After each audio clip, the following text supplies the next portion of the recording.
समुद्री तूफान बिपरजॉय के जाखाओ साहिल से टकराने के बाद गुजरात में भारी नुकसान हुआ है।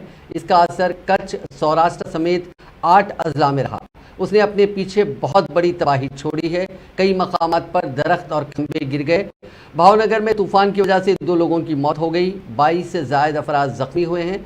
2 दिन तक 80 किलोमीटर फी घंटे की रफ्तार से चलने वाली हवाओं का अलर्ट जारी है।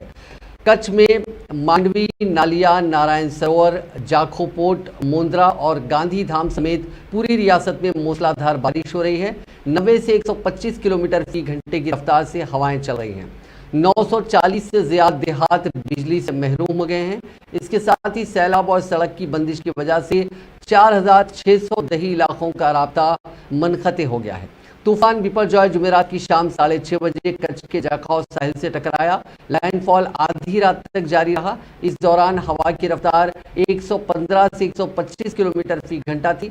इससे कबल साहिली इलाकों बशमूल कच्छ, द्वारका, पोरबंदर, जामनगर, राजकोट, जूनागढ़, गांधीधाम और मोरबी में तेज हवाओं के साथ मूसलाधार बारिश हुई। अब तूफान शुमाल जनूबी राजस्थान की तरफ बढ़ रहा है। समुद्री तूफान बिपरजॉय गुजरात के बाद जुमे को राजस्थान में पहुंच गया।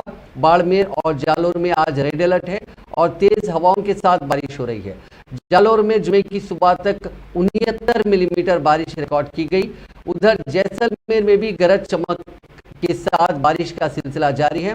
बाड़मेर और सरोही में तेज हवाओं के बायस दरख्त और खंभे गिर गए हैं। तूफान की वजह से जुमे और हफ्ता समेत राजस्थान के 5 अजला में शदीद बारिश के लिए रेड अलर्ट जारी किया गया है, जबकि 13 अजला में शदीद बारिश के लिए ऑरेंज अलर्ट जारी किया गया।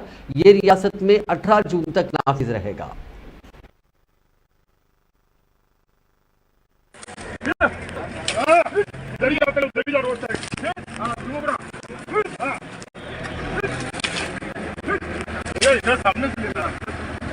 नहीं